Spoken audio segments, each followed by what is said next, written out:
সুপ্রিয় শিক্ষার্থীরা, তোমাদের সকলকে আজকের এই ভিডিওতে সুস্বাগতম জানাচ্ছি। তোমরা যারা এই চ্যানেলটিতে নতুন তারা অবশ্যই চ্যানেলটিকে সাবস্ক্রাইব করে সাথেই থাকবে। আজকের ভিডিওতে তোমাদের বাংলা বিষয়ের চতুর্থ অধ্যায় ব্যাকরণ মেনে লিখতে শিখি এই অধ্যায়টি নিয়ে আলোচনা করব।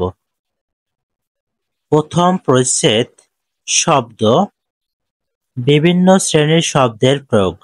নির্দেশনা অনুযায়ী বিভিন্ন ধরনের শব্দের প্রয়োগ করো। আমরা একটি নমুনা উত্তর দেখে নিই। বিশেষ্য, লোকটি উধার, তার ড্যাশ আমি মুগ্ধ হলাম। উধার শব্দটিকে দ্বিতীয় বাক্যে বিশেষ্য হিসেবে প্রয়োগ করো। উধার শব্দের বিশেষ্য হলো উদারতা, তাহলে আমরা লিখতে পারি তার উদারতায় আমি মুগ্ধ হলাম। তিনি দরিদ্র, কিন্তু ড্যাশ তাকে লোভী করেনি। দরিদ্র শব্দটিকে দ্বিতীয় বাক্যে বিশেষ্য হিসেবে প্রয়োগ করো। দরিদ্র শব্দের বিশেষ্য হলো দারিদ্র, তাহলে আমরা বলতে পারি কিন্তু দারিদ্র তাকে লোভী করেনি। কত বিচিত্র ধরনের পাখি রয়েছে, শুধু পাখি নয়, এই ড্যাশ প্রাণী জগতের সবখানেই লক্ষ্য করা যায়। বিচিত্র শব্দটিকে দ্বিতীয় বাক্যে বিশেষ্য হিসেবে প্রয়োগ করো। বিচিত্র শব্দের বিশেষ্য হচ্ছে বিচিত্র, তাহলে আমরা বলতে পারি শুধু পাখি নয়, এই বিচিত্র প্রাণী জগতের সবখানে লক্ষ্য করা যায়। সর্বনাম, বিষয়টি নিয়ে আলোচনা করেছেন, এই বাক্যে কর্তা হিসেবে একটি সর্বনাম যোগ করো। এখানে তিনি বিষয়টি নিয়ে আলোচনা করছেন, বলতে পারি আমরা। শিক্ষার্থীরা ক্লাসে নিজেদের দলে আলোচনা করছিল। শিক্ষক শিক্ষার্থীদের দৃষ্টি আকর্ষণ করলেন।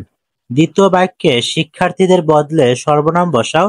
এক্ষেত্রে আমরা শিক্ষার্থীদের পরিবর্তে তাদের বলতে পারি, তাহলে আমরা বলতে পারি শিক্ষক তাদের দৃষ্টি আকর্ষণ করলেন। বরকত সাহেব সিলেটে বেড়াতে গেছেন। সিলেটে অনেক চা বাগান আছে। দ্বিতীয় বাক্যে স্থান নামের বদলে সর্বনাম বসাও। সেক্ষেত্রে আমরা বলতে পারি সেখানে অনেক চা বাগান আছে। বিশেষণ, মামা ঝুড়িতে করে ফল নিয়ে এসেছেন। ঝুড়ি ও ফল শব্দের আগে বিশেষণ যোগ করো, তাহলে আমরা বলতে পারি মামা বড় ঝুড়িতে করে মিষ্টি ফল নিয়ে এসেছেন। লোকটি সাহায্যের জন্য হাত পাতল। লোকটি শব্দের আগে একাধিক শব্দযুক্ত বিশেষণ যোগ করো, তাহলে আমরা বলতে পারি অসহায় বৃদ্ধ লোকটি সাহায্যের জন্য হাত পাতল। তার সরলতায় আমি মুগ্ধ হলাম। লোকটি আসলেই ড্যাশ। সরলতা শব্দটিকে দ্বিতীয় বাক্যে বিশেষণ হিসেবে প্রয়োগ করো, তাহলে আমরা বলতে পারি লোকটি আসলেই সরল। ক্রিয়া, তিনি শোকে পাথর হয়ে এসেছেন। ক্রিয়ার রূপ সংশোধন করো। সেক্ষেত্রে আমরা বলতে পারি তিনি শোকে পাথর হয়ে গেছেন। সে চেয়ার ছেড়ে উঠে শিক্ষকের কাছে গেল। অসমাপিকা ক্রিয়ার রূপ সংশোধন করো। এক্ষেত্রে আমরা বলতে পারি সে চেয়ার ছেড়ে উঠে শিক্ষকের কাছে গেল। পাখি আকাশে উড়ে। সমাপিকা ক্রিয়ার রূপ সংশোধন করো। এক্ষেত্রে আমরা বলতে পারি পাখি আকাশে ওড়ে। ক্রিয়া বিশেষণ, ছেলেটি হাঁটছে। বাক্যটিতে ক্রিয়া বিশেষণ যোগ করো। এক্ষেত্রে আমরা বলতে পারি ছেলেটি দ্রুত হাঁটছে। বৃষ্টি পড়ছে। বাক্যটিতে ক্রিয়া বিশেষণ যোগ করো। টিপ টিপ বৃষ্টি পড়ছে। তিনি নদীর ধারে হাঁটতেন। বাক্যটিতে কালবাচক ক্রিয়া বিশেষণ যোগ করো। এক্ষেত্রে আমরা বলতে পারি তিনি প্রতিদিন নদীর ধারে হাঁটতেন। অনুসর্গ, মাথার ড্যাশ নীল আকাশ। বাক্যে একটি অনুসর্গ বসাও, তাহলে আমরা বলতে পারি মাথার উপরে নীল আকাশ। কার ড্যাশ গেলে জানা যাবে। বাক্যে একটি অনুসর্গ বসাও। কার কাছে গেলে জানা যাবে। মন ড্যাশ লেখাপড়া করবে। বাক্যে একটি অনুসর্গ বসাও, তাহলে আমরা বলতে পারি মন দিয়ে লেখাপড়া করবে। যোজক, কলা পাউরুটি কিনে নিয়ে এসো। কমার বদলে যোজক ব্যবহার করো। এক্ষেত্রে বলতে পারি কলা এবং পাউরুটি কিনে নিয়ে এসো। তাকে আসতে বললাম, সে এলো না। দ্বিতীয় বাক্যের শুরুতে যোজক যোগ করো। সেক্ষেত্রে আমরা বলতে পারি তাকে আসতে বললাম। যোজক মানে হচ্ছে যুক্ত করা। এক্ষেত্রে এবং কিন্তু এগুলো আমরা বসাতে পারি, অথবা যোগ করতে পারি। বসার সময় নেই, যেতে হচ্ছে। দ্বিতীয় বাক্যের শুরুতে যোজক যোগ করো, তাহলে আমরা বলতে পারি বসার সময় নেই, তাই যেতে হচ্ছে। আবেগ, তুমি তো দারুণ লিখেছ। প্রশংসাসূচক আবেগ যোগ করো। এক্ষেত্রে আমরা বলতে পারি বাহ, তুমি তো দারুণ লিখেছো। ছেলেটির কি কষ্ট, করুণাসূচক আবেগ যোগ করো। সেক্ষেত্রে আমরা বলতে পারি, আহা ছেলেটির কি কষ্ট। অবশ্যই আমি যাব, সম্মতিসূচক একটি আবেগ যোগ করো। সেক্ষেত্রে আমরা বলতে পারি, হ্যাঁ অবশ্যই আমি যাব। শব্দের লগ্নক, নিচের বাক্যগুলোতে মহিষ এবং টান শব্দের সঙ্গে যুক্ত অতিরিক্ত শব্দগুলোকে আলাদা করো। নমুনা উত্তর, মহিষগুলো গাড়ি টানছে, মহিষ যোগগুলো টান যোগছে, টানছে, মহিষটি গাড়ি টানছিল। মহিষটি ক্ষেত্রে আমরা বলতে পারি, মহিষ যোগটি টান ছিল, টান যোগ ছিল, মহিষও গাড়ি টানে, মহিষ যোগ ও মহিষও টানে, টান যোগে টানে, মহিষে গাড়ি টানতো, মহিষে মহিষ যোগ এ মহিষে টানতো, টান যোগত টানতো। শব্দ যখন বাক্যে ব্যবহৃত হয় তখন তার সঙ্গে কিছু শব্দাংশ যুক্ত হয়। শব্দের সঙ্গে যুক্ত এসব শব্দাংশকে বলা হয় লগ্নক। লগ্নক বিভিন্ন ধরনের হয়ে থাকে, যেমন শব্দ বিভক্তি, ক্রিয়া বিভক্তি, নির্দেশক, বচন এবং বলক।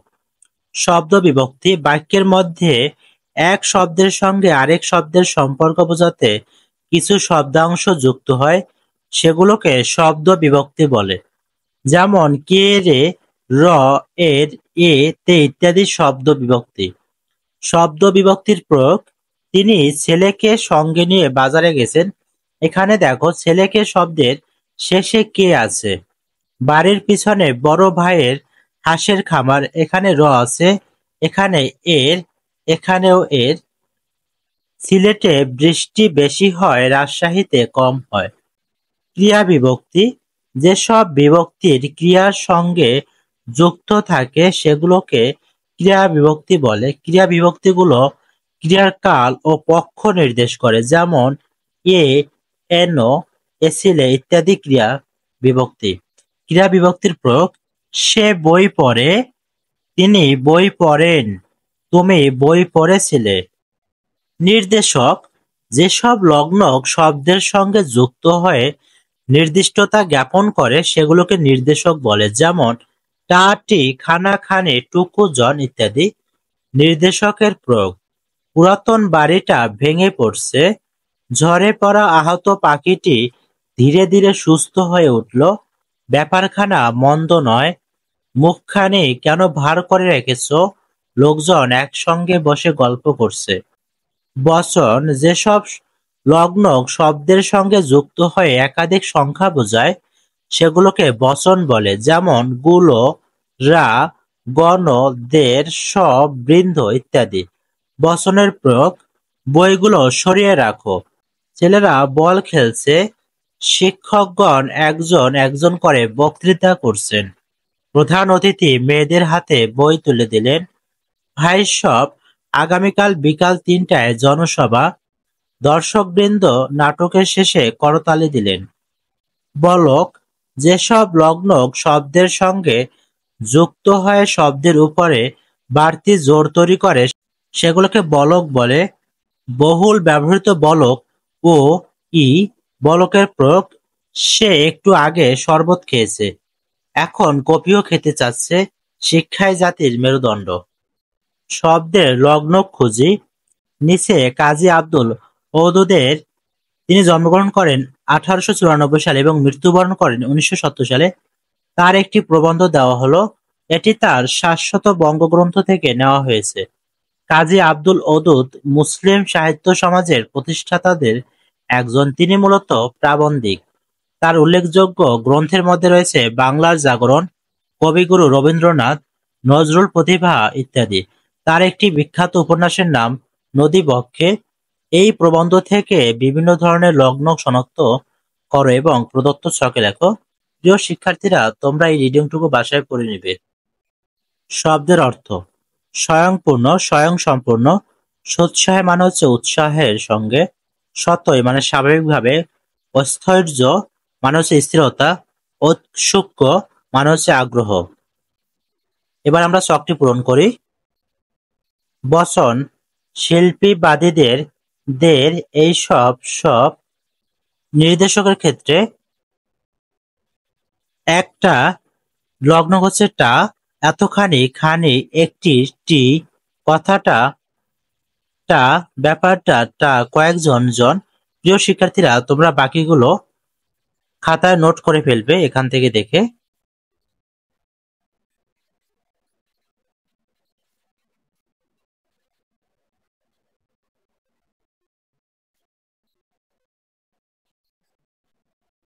সুপ্রিয় শিক্ষার্থীরা, আজকের ভিডিওটি এই পর্যন্তই।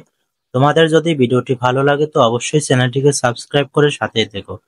পরবর্তী ভিডিওতে আবারও দেখা হবে। সে পর্যন্ত তোমরা প্রত্যেকে ভালো থেকো এবং নিজের শরীরের যত্ন নিও।